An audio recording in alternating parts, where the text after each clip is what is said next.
Welcome to this informational meeting about Hope Church's ongoing property development project. We are engaged in an act of long-term stewardship. God has made us stewards of this land and property. As stewards, our heart's desire is to bring glory to God. As stewards, our heart's desire is to use our land and property in the most dynamic way that we can to fulfill the unique mission that God has for us. Some of you are wondering, in these uncertain times, can we proceed? The answer is yes. Of course, we feel a sense of caution, and we should. But there is much that we can responsibly and prayerfully do now. In Luke chapter 14, Jesus says, before you build a tower, count the cost. And that's just what we have been doing. Behind the scenes planning continues at a strong pace. Meanwhile, your financial gifts keep coming in. The leaders of Hope Church stand in awe and amazement at what you are doing.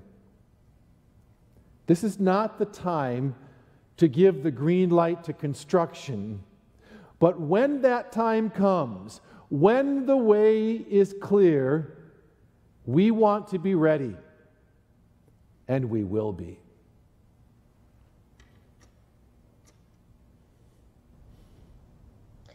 Welcome to the Property Development Design Segment 1 of our follow-up presentation. Segment 2 will follow this presentation with additional information about next steps and financing. I'm Kim Laufenberger, Executive Minister, and I'm here with Heidi Johnson, member of the Property Development Task Force and Vine and Branches Director. We want to begin by thanking you for engaging with the presentation on April 5th. Thank you for your feedback, questions, and encouragement. Some of the comments were as follows. It was very helpful to see the latest plans and how they have evolved. You have designed a very attractive and functional space. Great upgrade from the last plans, more functional and not as fluffy. I was very happy to see the main entrance to the building be returned to the old driveway and visibility from Portland Avenue. We were truly impressed with the revised plan for the church property. Just so beautiful and yet so practical. The task force heard and responded well to the congregational input. The design retained all the essential elements of the original plan. The solutions for Vine and Branches is perfect.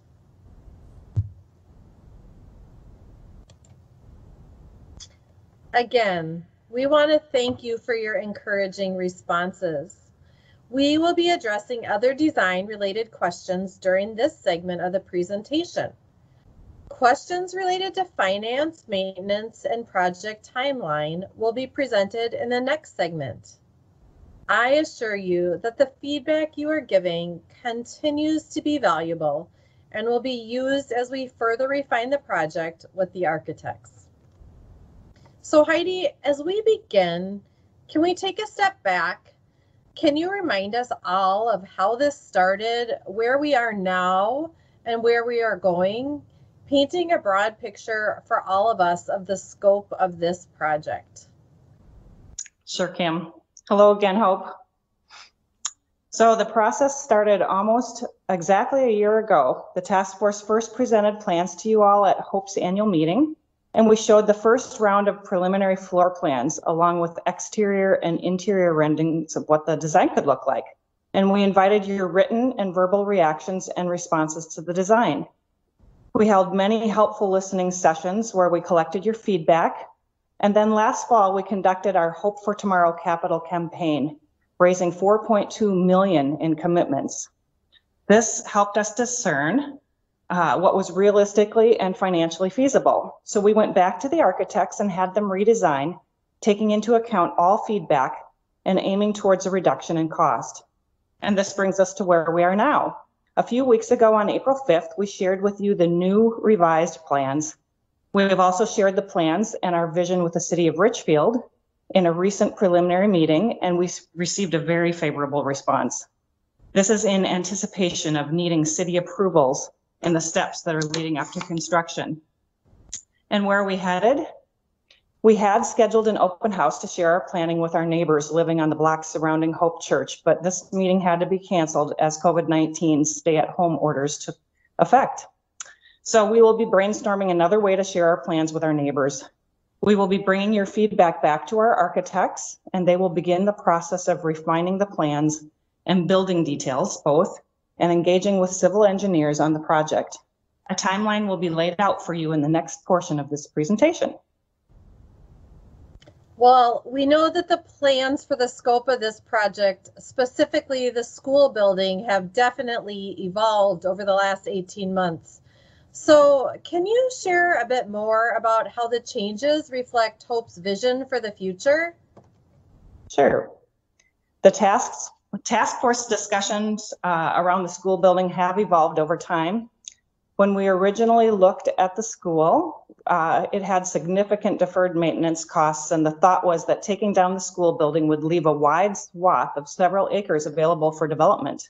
A wide open site, unimpeded by obstacles, would be more attractive to future developers, is what we thought. It would allow for the most opportunities.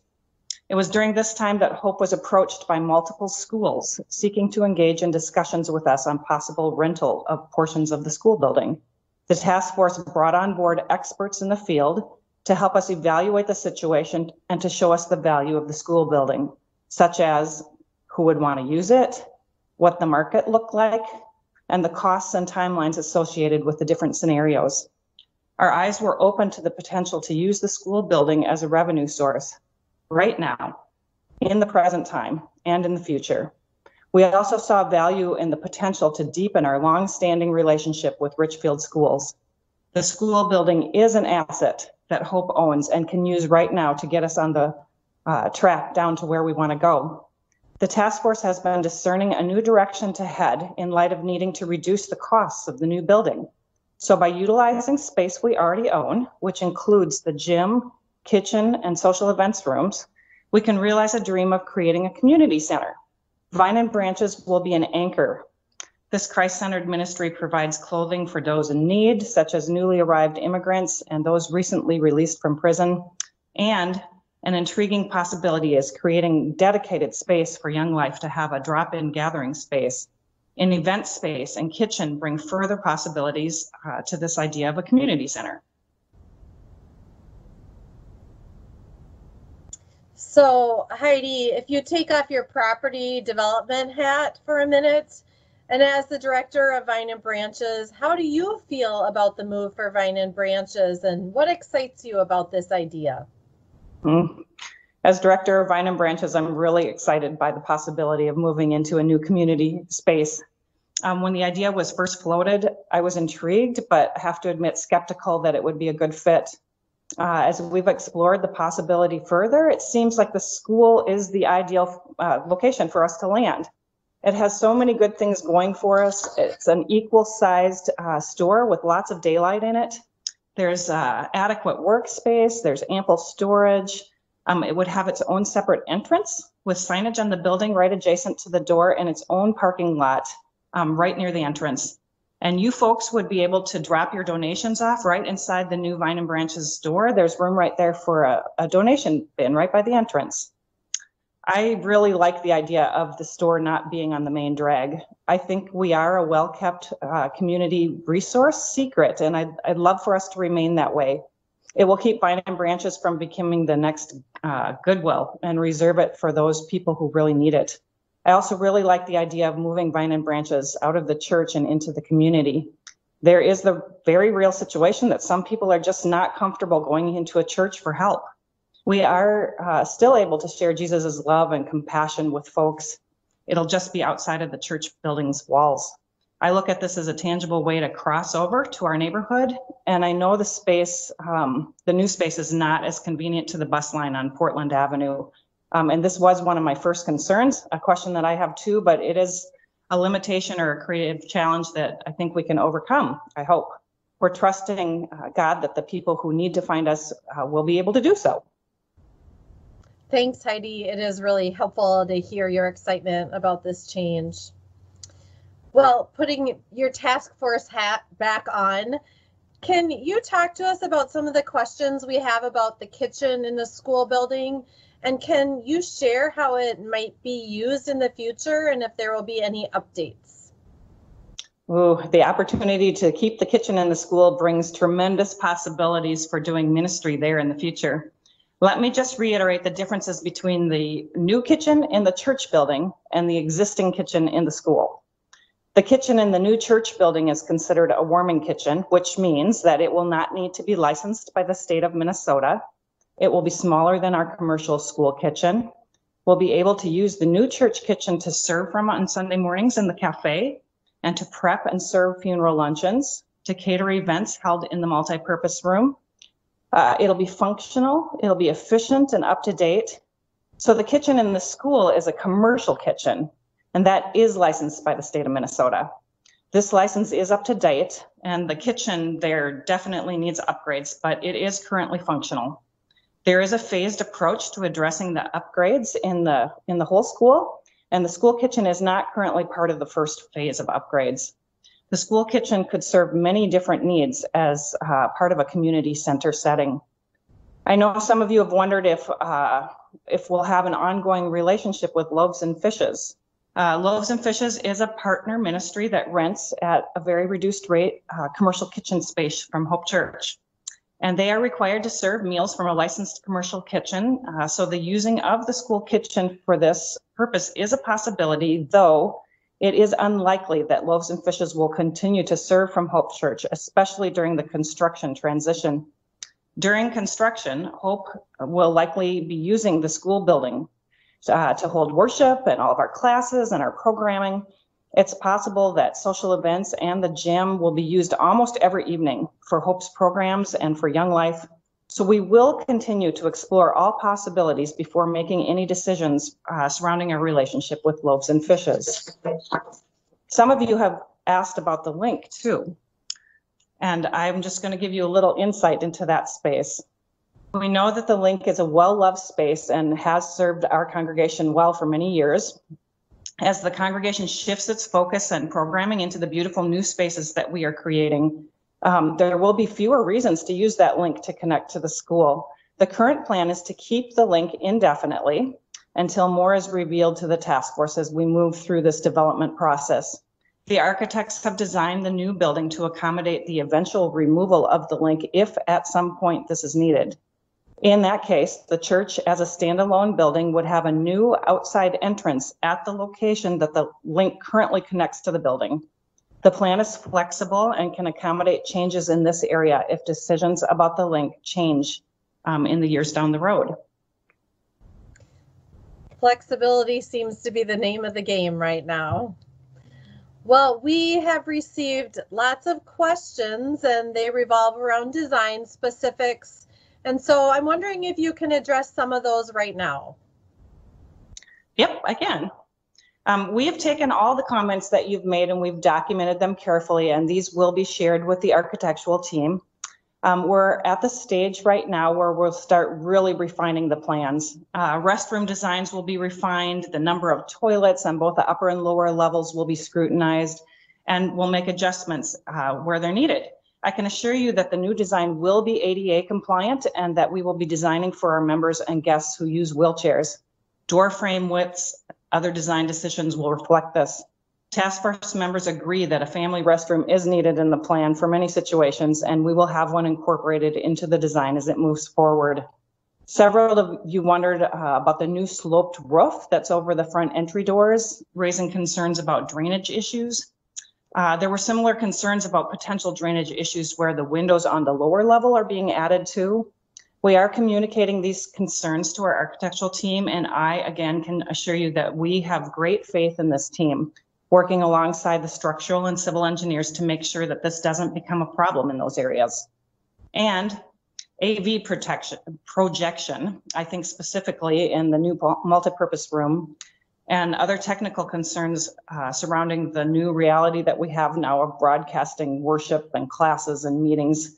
These generated great thoughts and comments from all of you, and they're especially punctuated in our current circumstances, of course. Plans have always been in place to bring an AV consultant in to help us define and choose equipment and to determine the best way to incorporate it into the design. I do believe that this happens in the very next phase of design as the documents start getting more specific going forward. Balancing the amount of daylight coming into the multi-purpose room with the AV needs of that room will also be more closely looked at in the next stage of design. The AV consultant will also help us with needed upgrades to our sanctuary projection and sound systems. Other updates planned for the church sanctuary will be visually minimal.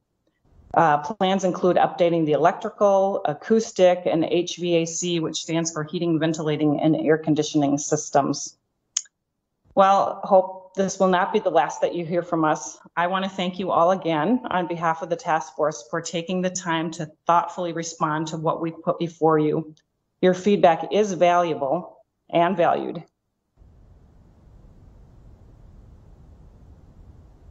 Thanks, Heidi. We will close up this segment and pass it off to Pastor Dave, Justin Bratnober, and Brian Knutson for a dialogue about next steps and financing. Hi, everybody. It's Pastor Dave here. It was great to hear from Heidi and Kim, and now I'm glad to be participating in segment 2 about next steps in financing.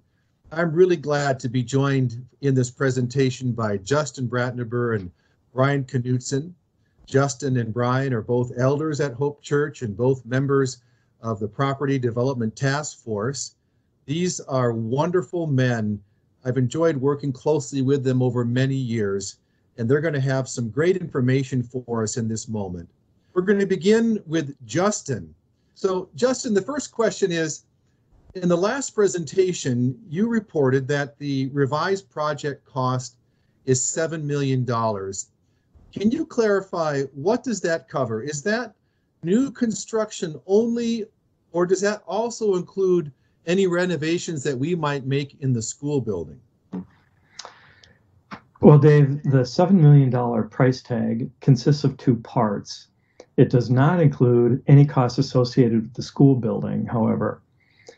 $6 million is for the reconstruction of the church facility. It includes everything from architecture, engineering, site work, and demolition to renovation, new construction, parking lot restoration, new interior lighting, and landscaping. $1 million is for additional expenses. The bulk of those include technology, furnishings, and finishes, such as window treatments for the multipurpose room.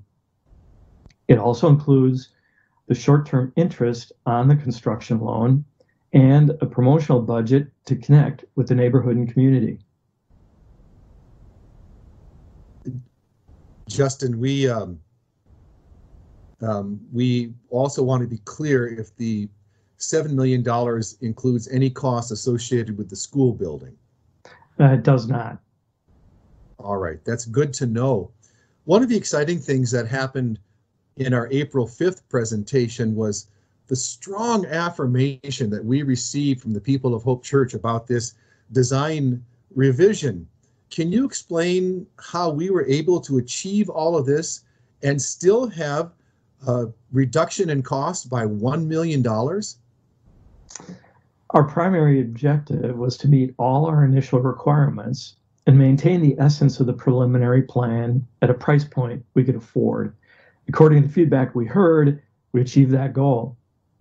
We did so essentially by modifying the main floor footprint. The changes to the circulation space and the multi-purpose room combined for a net reduction of 2,500 square feet. Relocating vine and branches to existing space in the school building resulted in an added reduction of 2,000 square feet. Eliminating the southwest entry and keeping the link in place rounded out the remainder of the savings in the project cost. Well, that's outstanding to have reduced things by $1 million. I'd like to ask Justin if there are any other opportunities before us to reduce costs still more. There are many fixed expenses to the project that can't be changed.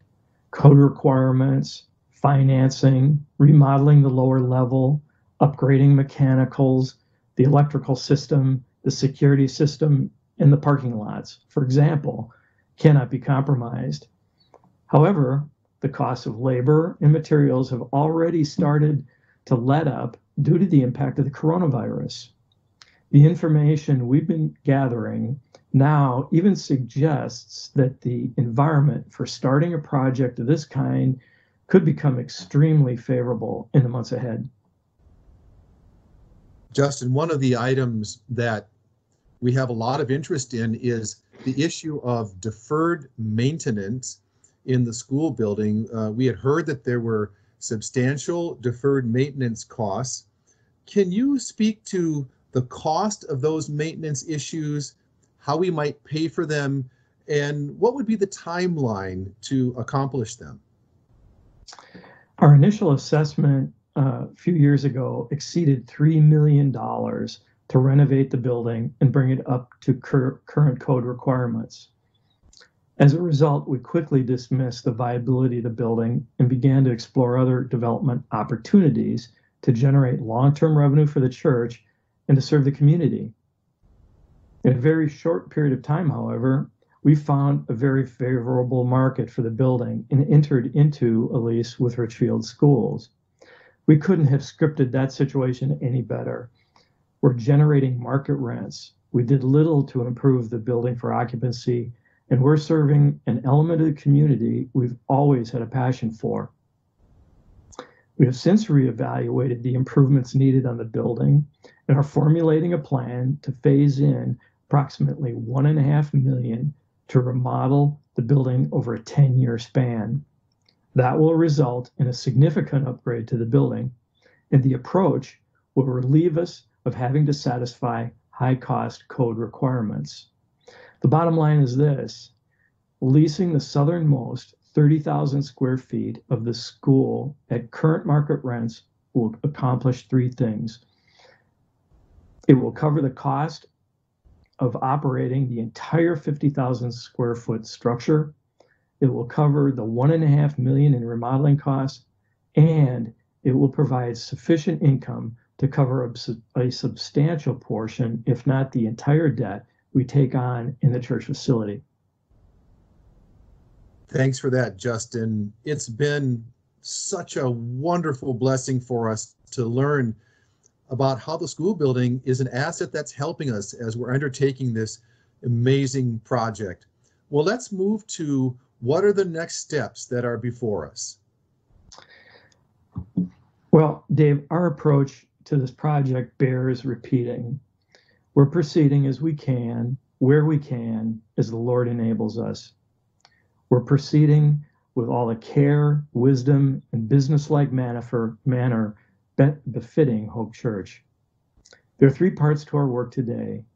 The first involves architectural design, engineering, and bidding. City and neighborhood engagement, obtaining approvals and permits are also part of that. The second involves pre-construction work around the church in preparation for the transition from our old facility to our new one. The third is financing. Once secured, we can set hard dates on our timetable and get underway. To get there, we need to collect at least half of the $4.2 million in Hope for Tomorrow pledges. 3 weeks ago, we reported that we had $1.5 million already in hand. Thanks to you, Hope Church, that number has grown to $1.7 million and has cut the gap from $600,000 down to $400,000. We also need to secure suitable financing for the project. This will include holding a meeting of the congregation to authorize taking out a loan once we're able to gather together again. The earliest we can foresee completing these next steps and starting construction is next November or December. Thereafter, our next target date will be March of 2021. In either case, we're expecting construction to take 12 months to complete and for us to celebrate what God has done for us. Well, let's do some celebrating for sure. It's just absolutely wonderful to hear those numbers you reported. $1.7 million cash in hand. We're getting so close to that number at which construction could actually begin. Well, and speaking of that and other financial details, let's move to Brian Knutson, who's been leading the financial planning aspect of this project, and begin with this question. Brian, how much will we need to borrow to cover our construction costs? First, it's important to recognize that our church has no current debt. We need at least 30% of total project costs in our bank prior to the start of construction and closing on a loan.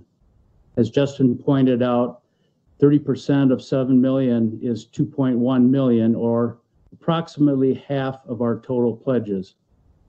The remainder of pledges must be collected during 2021 and 2022.